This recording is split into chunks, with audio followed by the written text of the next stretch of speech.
Na Ponta da Linha. Alô, meu caro professor Carlos Alberto Parreira. Achei que você tinha me abandonado, professor. Eu não, eu tô aqui sossegado, quietinho em casa, curtindo, entre aspas, essa pandemia, né? Que coisa terrível, mas tudo bom. Mas você sabe, professor, que pelo menos a sua linha tá ótima. Eu estava tentando conversar com o Alberto Valentim, a linha dele tá muito ruim. Estava conversando, tentando falar com o Maurício Barbieri do Bragantino, quase imperceptível, não dava para entender o que ele falava. Ô, professor, não, os técnicos... A sua voz está ótima, vindo muito clara, bem nítida, está excelente. E a sua também. Quer dizer que essa rapaziada nova do futebol, eles precisam aprender a se conectar melhor pelo telefone, não, professor? Não mando na linha, talvez a operadora. Vou fazer aqui uma propaganda da Vivo. A sua é muito boa. Ô, professor, de tudo que o senhor tem visto nestes momentos futebolísticos, o que mais tem te agradado e o que menos tem te agradado? Olha, tem o lado internacional, o lado nacional. Eu acho que a gente acompanha aí as competições internacionais, a Champions League, os jogos. Veja bem, a diferença é quando você olha uma grande equipe como o Chelsea, como o Liverpool, o Milan, não sei, são seleções, né? São jogadores que jogam na seleção italiana, que jogam na seleção da Croácia, que jogam aqui e ali. Então a qualidade é muito elevada, é muito alta. Por isso o campeonato, de um modo geral, tem um nível técnico muito elevado. Aqui a gente tem, tecnicamente, nosso futebol é bom. A gente está vendo agora, em comparação, os resultados na Sul-Americana, na Libertadores. O Brasil está, em cada 10 jogos, ganha 8, empata 1 e perde 1. Então, existe realmente uma vantagem técnica muito grande.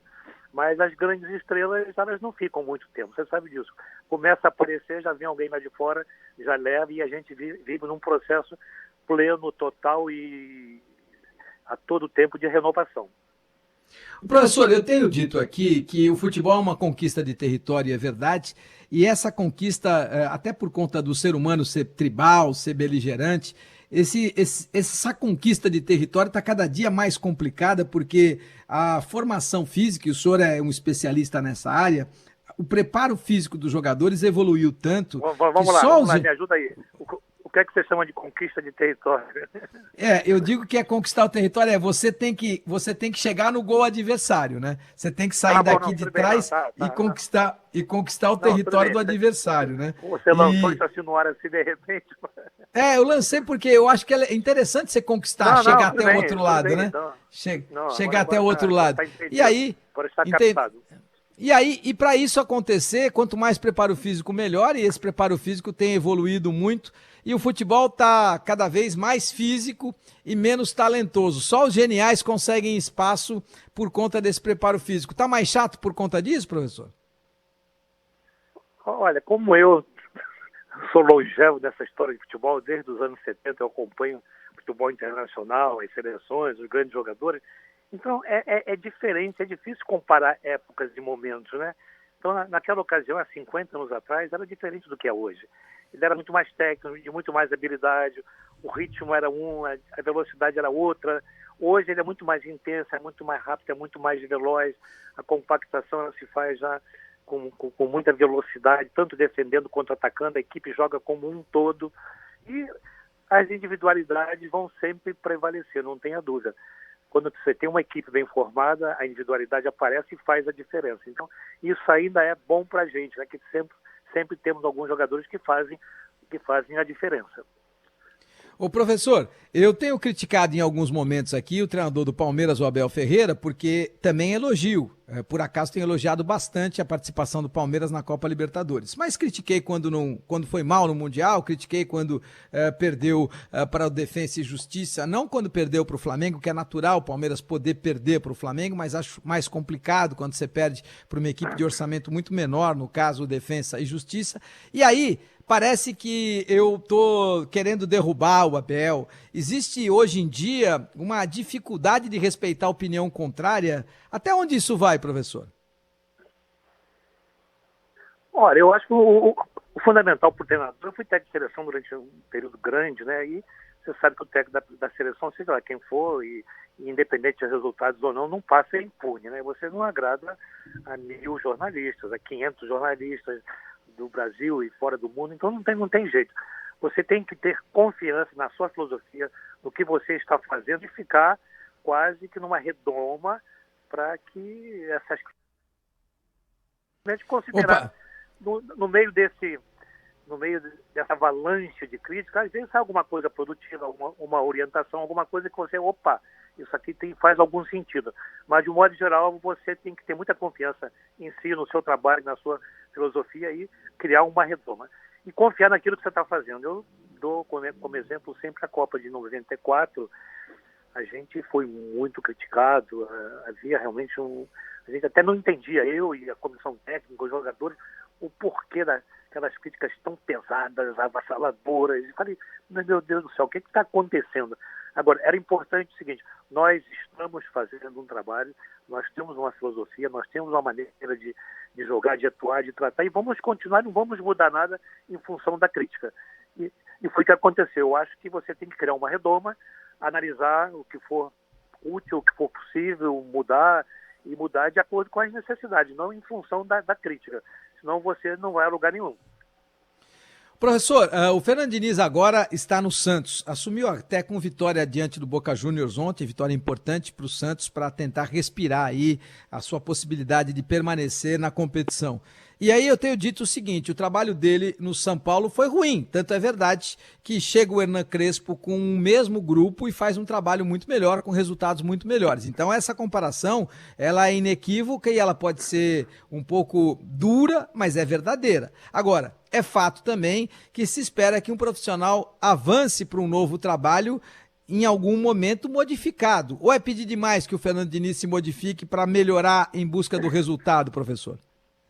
Depende do que você entende o que é se modificar, né? O treinador tem conceitos, tem uma filosofia, e essa filosofia tem que se adaptar de acordo com a necessidade, de acordo com o tempo, com a época em que ele está atuando. O Diniz já está há algum tempo no futebol. Eu, por exemplo, vivenciei 2 fases como treinador, uma em 94, que tinha uma realidade, e em 2006, que a realidade era outra, porque era outro grupo de jogadores e tal. Então você tem que adaptar o seu trabalho. Mas existe uma essência que ela tem que ser mantida, tem que ser cumprida, e eu acho que o Fernando Diniz tem sido muito comentado, falado, é um cara com ideias realmente muito boas e tal.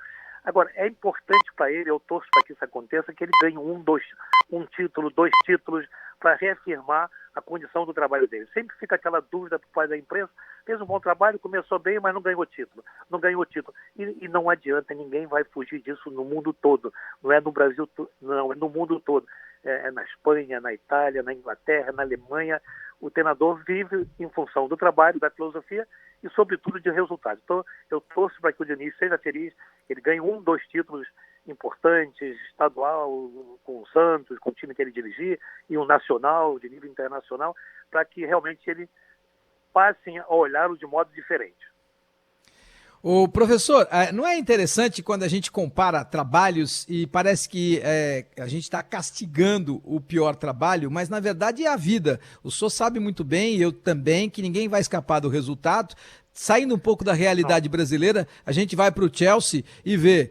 Tava lá o Frank Lampard, que foi um dos maiores jogadores da história do Chelsea e assumiu como treinador. Foi mal com o mesmo elenco. O Thomas Tuchel não só vai bem, como leva o time para a decisão da Champions. Ou seja, há profissionais que são melhores do que os outros. É pecado falar isso, professor? O melhor, você avalia coisas muito subjetivas, né? Competência, como é que você vai avaliar a competência? Através do resultado. E realmente, Thomas Tuchel, como é que é Thomas Tuchel, né? Não sei, sei lá. Tuchel, ele estava no PSG e tal, vinha tendo resultados, mas não agradou de um modo geral a imprensa, os jogadores, acabou saindo. Olha, por acaso eu vi 3 jogos do Chelsea, o time está, me permita a palavra, redondinho, está jogando certinho, é impressionante. Ele encaixou. O elenco é muito bom, a equipe é muito boa e o modo dele treinar o time, um 3-4-3, com muita flexibilidade, deu uma outra cara à equipe. Chegaram com muito merecimento à final aí da Champions e vai incomodar bastante o Manchester City, que já acaba, porque ele ganhou recentemente de 2-0 e ganhou jogando bem no segundo tempo principalmente. Então vem fazendo um trabalho muito bom. Na França PSG domina, então a gente não pode nem avaliar pelo que aconteceu lá. Mas ele chegou a uma final de Champions League, chegou a uma semifinal, então o trabalho dele vinha sendo bom. Por alguma razão, ele saiu e vem mantendo esse nível no Chelsea. O Chelsea tem jogado muito bem, eu vi 3 partidas, hoje é, sem dúvida alguma, uma das melhores equipes da Europa. Nesse momento. Professor, que conselho o senhor daria para o Wagner Mancini? Ele pega o Corinthians na zona de rebaixamento, leva o Corinthians para uma disputa de Sul-Americana, talvez não esteja indo tão bem na Sul-Americana quanto o torcedor desejasse, mas disputa um Campeonato Paulista, faz uma campanha brilhante no Campeonato Paulista, já está na semifinal e continua a ser alvo de crítica e parece estar sempre ameaçado. Que conselho dá um treinador como esse? Paciência, não tem, eu tenho acompanhado, é impressionante. Você acabou de citar aí as conquistas. O Corinthians, de um modo geral, está indo muito bem. Mas é difícil agradar essa nação corintiana. Eu estive aí durante uma temporada, fui muito feliz, graças a Deus, entende? A gente só chegou em todas as finais que disputamos. Sei como aquela torcida cobra, a imprensa, o espaço, a pressão é muito grande.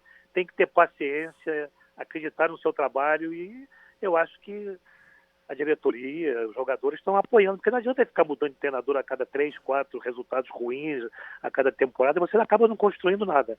Então, ao Wagner, que foi meu jogador em 91 no Bragantino, conheço muito bem, e acho que ele tem feito trabalhos muito, muito interessantes no Atlético de Goiás, não foi?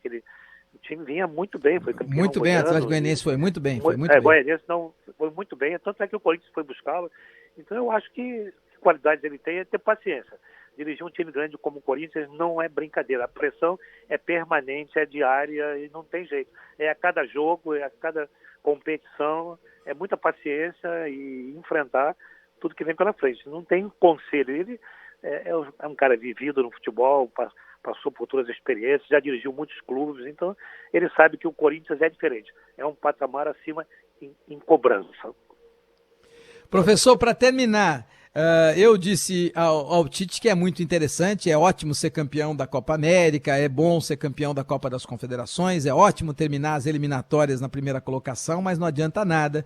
A seleção brasileira, pelo tamanho que tem, pelos títulos que conquistou, ela precisa entender que a conquista que conta é a da Copa do Mundo. Aí vem uma ideia de que, você já coloca uma pressão grande para cima do treinador, mas só faltava o cara ser treinador da seleção brasileira e não entrar como favorito em qualquer competição, ainda que seja uma Copa do Mundo? É ser perverso demais com o Tite, professor? Não. Seleção brasileira, o maior título, o que mais importa é a Copa do Mundo, eu concordo com você. As outras competições são importantes, ganhar a Copa América, mas também se não ganhar não vai fazer diferença. O que faz diferença no currículo do treinador, na história da seleção brasileira, são as conquistas de Copa. E como elas são difíceis, mesmo para um futebol pujante, forte como o nosso. Quando nós ganhamos em 94, nós estamos 24 anos sem chegar a uma final. Se nós não ganharmos a próxima, eu espero que não aconteça, que a gente ganhe, já iremos para 20 anos. Como é complicado e difícil ganhar uma Copa do Mundo. Então, é a maior competição, é o que conta mesmo e é o que o treinador deve buscar, ser campeão do mundo. E é evidente que o Tite tem competência para isso e está buscando isso e sabe da importância da Copa do Mundo para o futebol brasileiro. Maravilha, conversamos com o professor Carlos Alberto Parreira, Grande, sempre Elias, uma honra. foi um prazer. Um beijo, professor. Um abraço, saúde, sucesso e se cuida, hein?